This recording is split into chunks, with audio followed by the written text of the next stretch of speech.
ओम पितृदेवताय नमः।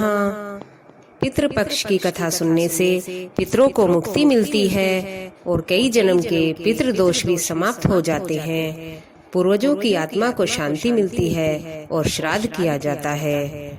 दोस्तों, आज मैं आपको पितृपक्ष में कही जाने वाली दो पावन कथाएं सुनाऊंगी। पहली कथा दानवीर कर्ण की है, तो आइए सुनते हैं। पौराणिक कथा के अनुसार दानवीर कर्ण की आत्मा मरने के बाद जब स्वर्गलोक पहुंची, दानवीर होने के कारण उन्हें स्वर्गलोक तो मिल गया, लेकिन जब भोजन का समय आया तो बाकी पुण्य आत्माओं के आगे तो भोजन आया, लेकिन कर्ण के सामने सोना और चांदी परोस दिया गया।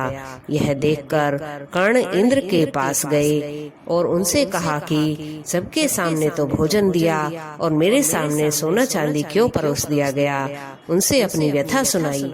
तब इंद्र ने कर्ण को बताया कि उन्होंने जीवन भर सोने चांदी का तो बहुत दान किया, लेकिन कभी अपने पूर्वजों को भोजन का दान नहीं दिया, न ही कभी किसी तीज त्योहार पर उन्होंने अन्न दान किया है। तब कर्ण ने इंद्र से उपाय पूछा, तो उन्होंने कर्ण को 16 दिनों के लिए पृथ्वी पर वापस जाने की अनुमति दी, ताकि अपने पूर्वजों को भोजन दान कर सकें।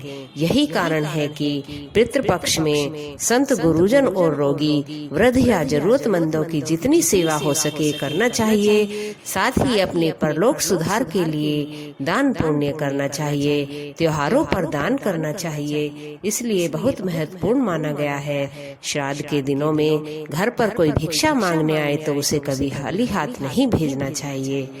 तो आइए दोस्तों, दूसरी कथा सुनते हैं। दूसरी कथा पितृपक्ष के अनुसार दो सगे भाई जोगे और भोगे की है। जोगे और भोगे दो सगे भाई थे, दोनों अलग अलग रहते थे। जोगे धनी था और भोगे निर्धन था। दोनों में परस्पर बड़ा प्रेम था। जोगे की पत्नी को धन का अभिमान था, किंतु भोगे की पत्नी बड़ी सरल हृदय थी। पितृपक्ष आने पर जोगे की पत्नी ने उससे पितरों का श्राद्ध करने के लिए कहा, तो जोगे इसे व्यर्थ का कार्य समझकर टालने की चेष्टा करने लगा।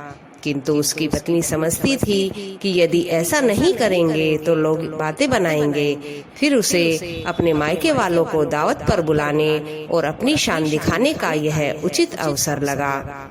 अतः वह बोली, आप शायद मेरी परेशानी की वजह से ऐसा कर रहे हैं, किंतु इसमें मुझे कोई परेशानी नहीं होगी। मैं भोगे की पत्नी को बुला लूंगी, दोनों मिलकर सारा काम कर लेंगी। फिर उसने जोगे को अपने पीहर न्योता देने के लिए भेज दिया।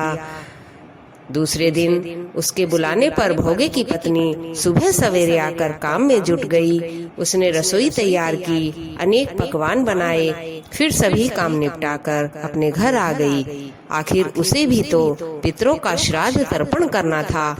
इस अवसर पर ना जोगे की पत्नी ने उसे रोका, ना वह रुकी।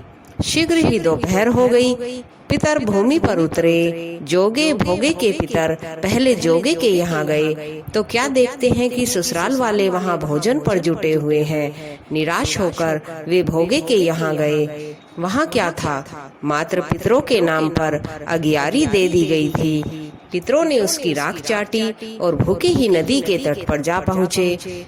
थोड़ी देर में सारे पितर इकट्ठे हो गए और अपने यहाँ की श्राद्धों की बढ़ाई करने लगे। जोगे भोगे के पितरों ने भी अपनी आप बीती सुनाई। फिर वे सोचने लगे, अगर भोगे समर्थ होता तो शायद उन्हें भूखा न रहना पड़ता, मगर भोगे के घर में तो 2 जून की रोटी भी खाने को नहीं थी। यही सब सोचकर उन्हें भोगे पर दया आ गई। अचानक वे नाच गाकर गाने लगे, भोगे के घर धन हो जाए, भोगे के घर धन हो जाए। शाम हो गई। भोगे के बच्चों को कुछ भी खाने को नहीं मिला था। उन्होंने माँ से कहा, भूख लगी है। तब उन्हें टालने की गरज से भोगे की पत्नी ने कहा, जाओ आंगन में होदी औंधी रखी है, उसे जाकर खोल लो और जो कुछ मिले बांट कर खा लेना। बच्चे वहां पहुंचे तो क्या देखते हैं कि होदी मोहरों से भरी पड़ी है। वे दौड़े दौड़े माँ के पास पहुंचे और उसे सारी बातें बताईं।